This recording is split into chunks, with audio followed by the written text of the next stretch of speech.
जय श्री कृष्णा। आइए सुनते हैं आषाढ़ माह में सुनी जाने वाली श्री कृष्ण लीला। अध्याय 6।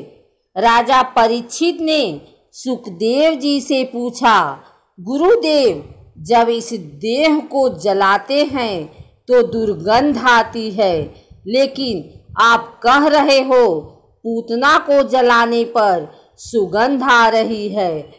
सुखदेव जी कहते हैं कि परीक्षित, ये पूतना पूर्व जन्म में राजा बलि की पुत्री थी और इसका नाम रत्नमाला था। बलि के यहाँ यज्ञ के समय वामन भगवान को देखकर इसकी इच्छा हुई कि वामन कितना सुंदर है, यदि ऐसा मेरा पुत्र हो और मैं उसे स्तनपान कराऊं। लेकिन जब वामन भगवान ने राजा बलि से 3 पग पृथ्वी ली तो रत्नमाला को लगा कि मेरे पिता को वामन ने छल लिया है, मैं इसका वध भी करूं। उसकी यही इच्छा कृष्णा अवतार में पूरी हुई। देखिए, गुरुदेव कहते हैं कि अपने भाव को कभी बदलना मत।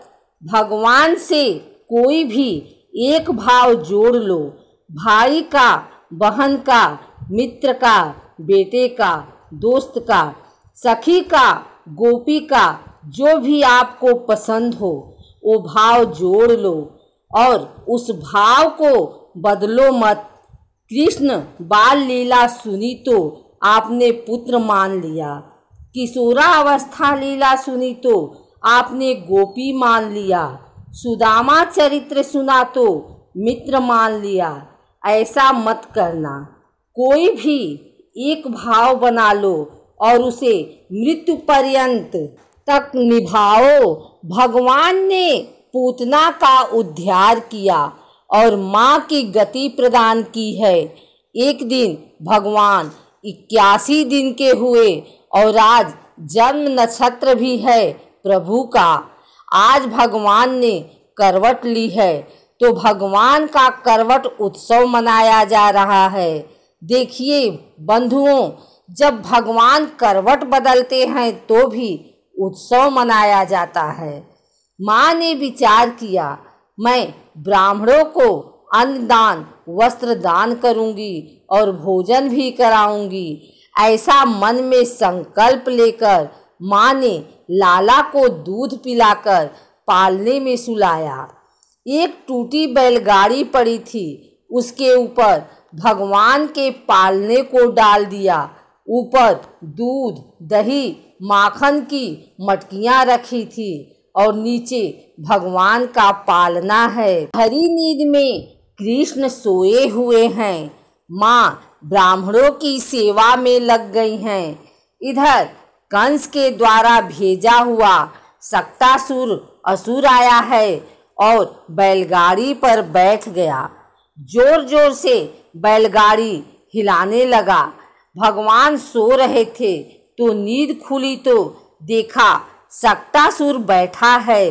मन में प्रभु ने विचार किया कि ये मुझे मारने के लिए आया है और जब मैं रोऊंगा तो माँ मेरी रोने की आवाज़ सुनेगी, फिर माँ आ जाएगी और ये भाग जाएगा। भगवान ने रोना शुरू किया, लेकिन नंद भवन गौशाला से थोड़ी दूरी पर था, इसलिए माँ ने आवाज़ नहीं सुनी। भगवान मन में बोले, मैया तू हमारी आवाज़ नहीं सुनती है, चलो आज खुद ही 2-2 हाथ कर लेते हैं। सक्तासुर से नन्हे नन्हे अपने चरण भगवान ने उठाए और जोर से उस सकट में लात मारी और प्रभु ने झट सकट का भंजन कर दिया और भगवान पालने में झूलते हुए विराजमान हो गए। जितने भी दूध, दही और माखन की मटकी थी सब नीचे गिरी और फूट गई। सक्तासुर कौन है? हिरण्याक्ष का पुत्र था, उत्कच, जो बहुत शक्तिशाली था। एक बार इसने लोमस ऋषि के आश्रम पर जाकर वहां के सारे वृक्षों को कुचल डाला। जब महर्षि लोमस ने श्राप दिया, अरे दुष्ट, अरे पापी, जा तू देह रहित बिना शरीर के हो जा, तभी यह ऋषि के चरणों में गिर पड़ा और बोला, महर्षि मुझे क्षमा कर दीजिए। तब ऋषि ने कहा, मूर्ख, जा, मैं तुझे माफ करता हूँ। वैवस्वत मनवंतर में श्री कृष्ण के चरण स्पर्श से तेरी मुक्ति हो जाएगी। वहीं असुर उस छकड़े बैलगाड़ी में आकर बैठ गया और जैसे ही भगवान के चरणों का स्पर्श हुआ तो मुक्त हो गया। इसका आध्यात्मिक पक्ष भी है। दूध दही की मटकी ऊपर रखी थी और नीचे भगवान का पलना था। गुरुदेव कहते हैं कि मानव यही गलती करता है।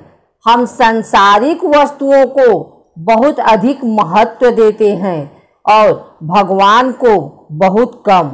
छोटी छोटी बातों में भी हमारे लिए, भगवान के लिए, धर्म के लिए उतना महत्व नहीं होता जितना संसार की वस्तुओं के लिए होता है। जब धर्म की बात आती है तो हमारा मन संकुचित हो जाता है। ये बैलगाड़ी और कुछ नहीं भैया, गृहस्थ रूपी गाड़ी है जिसमें 2 पहिए लगे हुए हैं। एक पति है और एक पत्नी। ये पहिए इस बैलगाड़ी को खींच रहे हैं। यदि हम चाहें हमारी गृहस्थ रूपी गाड़ी ठीक चले, कोई दिक्कत न आए और सुख शांति समृद्धि बनी रहे, तो एक बात का जरूर ध्यान रखना, क्योंकि व्यक्ति को पुरुषार्थ का अभिमान हो जाता है। मैंने किया, मैं कर रहा हूँ और मैं करूँगा। ये अभिमान इंसान को हो जाता है, बस वहीं से उसका पतन शुरू हो जाता है। ऐसी स्थिति में व्यक्ति को पुरुषार्थ करते हुए अभिमान न हो तो पुरुषार्थ के साथ साथ भगवान की प्रार्थना भी करते रहो, क्योंकि भगवान की स्तुति से, प्रार्थना से अभिमान गल जाता है, जिससे हमारा अभिमान गले। आज इस लीला के माध्यम से ब्रज में ये रहस्य प्रकट किया है।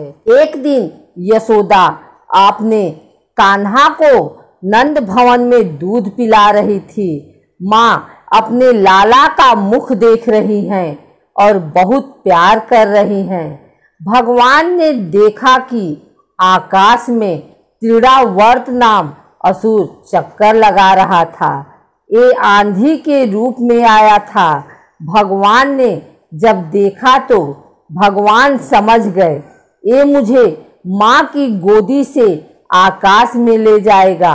यदि मैं माँ की गोदी में लेटा रहा तो कहीं माँ को भी ये साथ ना ले जाए आकाश में। मैं माँ को संभालूंगा या खुद को। भगवान ने अपने वजन को बढ़ाना शुरू कर दिया। इतना वजन बढ़ा लिए कि माँ से गोदी में रखा ही नहीं गया। माँ सोचने लगी कि मेरा लाला फूल से हल्को है, लेकिन आज क्या हो गया कि मैं इसे उठा भी नहीं पा रही हूँ। माँ ने झट भगवान को उठाकर पृथ्वी पर लिटा दिया।